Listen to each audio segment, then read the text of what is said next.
Okay, so look, your boy D Money DMG. There's um, another narrative or a perspective that I had want to put out there in the media, and it's that, and I spoke about this on my other video. That I spoke about the industry, Illuminati, and hip hop and Hollywood and all of that or whatever. So continuing with Katt Williams and how he was able to go on Shannon Sharp's uh, you know um, podcast, interview and on his platform.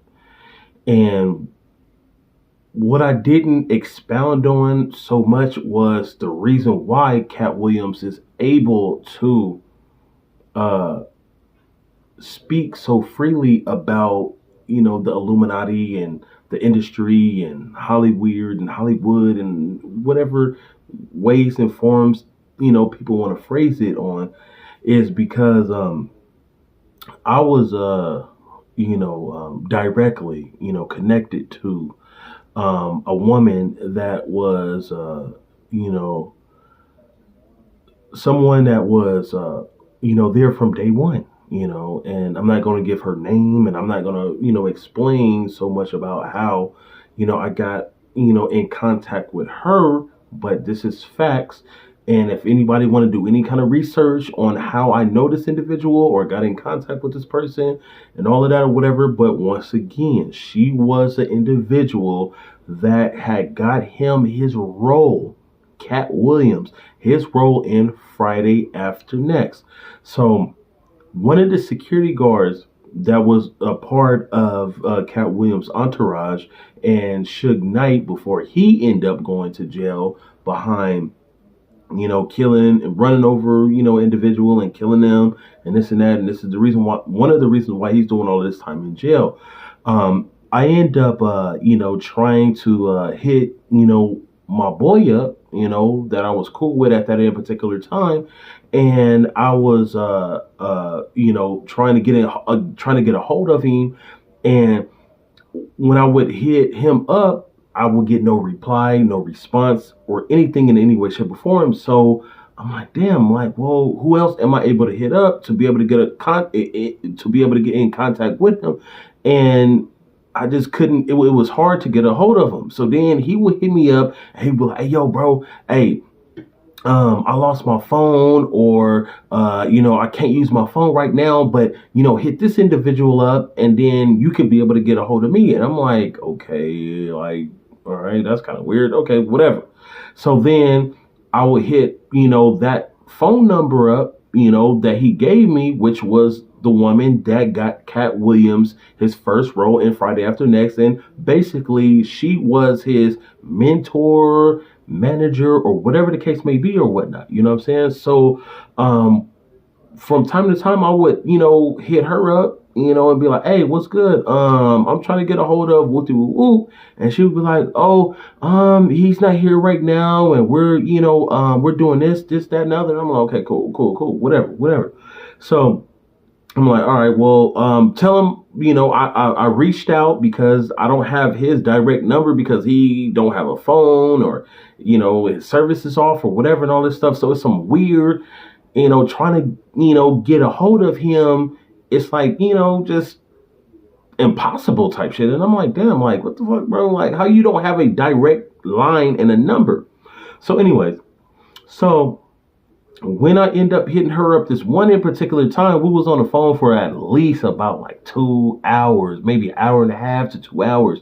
And, I hit her up. I'm like, "Hey, what's up? What's up with my boy? I'm trying to get a hold of him." Woo, woo. She's like, well, I'm not messing with Katt Williams no more. I'm not messing with Katt no more because it's so much weird stuff that's going on. And he lost himself. And, I at this particular time, I just can't deal with him no more. So I'm not on tour with him at all no more, and I'm doing my own thing, and I got all of the money that I possibly, can, help him out with, and the love is reciprocated to the point where, we helped each other out. You see what I'm saying? And so at this point in time, he's going through some phases and some weird ritual type of things and all that stuff or whatever going on in his life about, spirituality and sacrificing and goats and goblins and just so many different things about I don't know what she was trying to get to the point of, but it had something to do with blood rituals with animals and talking about slicing the dogs' necks and cracking necks and blood, this, that, and other. And then there's video footage of the person that I'm talking about that's online where they in the middle of the desert. Katt Williams, the bodyguard that I'm talking about, the security guard, whatever he wanted to label himself in, it's all online. And it's like some weird stuff going on. She was like, I just can't do it no more because Katt Williams has lost his way with me and his mentality to where he's going off on some weird tangent that she like I can't deal with no more because it is sacrificing and ritual things that's going on in Hollywood. Now Katt Williams has not been into no homosexuality type of thing, and this is the reason why he said in his stand-up years and years and years ago about I was in I was in a mansion and I was like, is that you, Professor Obi, and whoopty whoop and da da da, and he talking about how he went into all of these mansions and this, that, and other, and he was seeing all kind of weird stuff going on and this, that, and the other, and he didn't participate. So yeah, long story short, just because Katt Williams did not participate in homosexuality to be able to level up, which is a lot of the times, for the most part, respectfully, for you to be able to level up and do what you need to do, you deal and dabble in homosexuality. Yeah, that's how you level up and all that stuff or whatever. But he was dibbling and dabbling in ritualistic things, and I have facts. And this is not debatable when it comes to this. You know what I mean? So with that being said, he did not dibble and dabble in homosexuality that he saw to be able to level up. That's why he's kind of like, he's there and then he's kind of not and all that other extra shit or whatever. But anyways, long story short, what I'm trying to say is, or long story long, is that he's got himself into some things to where at this point in time, he's comfortable to go on Shannon Sharp's platform and explain things that went on in Hollywood pertaining specifically in homosexuality. But that does not mean that he has not got himself into ritualistic things that went on to get him where he need to be. It was just that he was not willing and ready to be able to go to the upper echelon in Hollywood and all that into homosexuality.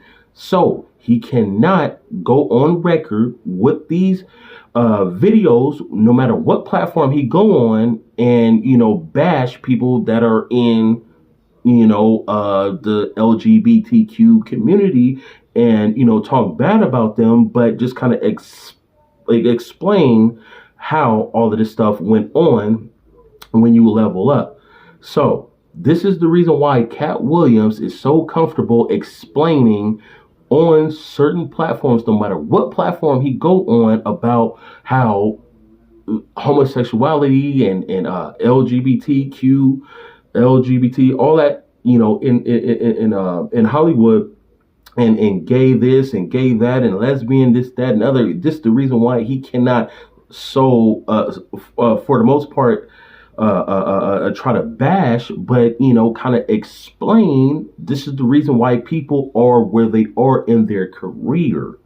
You see what I'm saying? And so with that being said, Tap in with your boy. Like I said, it's been a crazy journey, and I've been exposing these things in Hollywood, from Bad Boy to, the Illuminati to, music industry to movie execs and everything. Like, you know what I mean? So I'm firsthand tapped in with all of this. So it is what it is. You know what I'm saying? And so with that being said, y'all, just if you want to go against your morals, that's what you're going to do. If you don't want to go against your morals, that's what you're going to do. But realize that when you come into this industry, from Hollywood, hip hop, to the movie execs and Disney, when it comes to your kids, to getting them into roles and in cartoons or TV shows and all that stuff, whatever, it is a price to pay if you're not understanding what's really going on in this hip hop industry and Hollywood, overall. You know what I mean? So yeah, it's definitely deep, but tap in with your boy D Money DMG. Follow me on all platforms, DMUNEY DMG, and follow me. And if y'all have any questions, let me know what y'all feel, and we'll go from there. With that being said, talk to y'all later. Peace, family.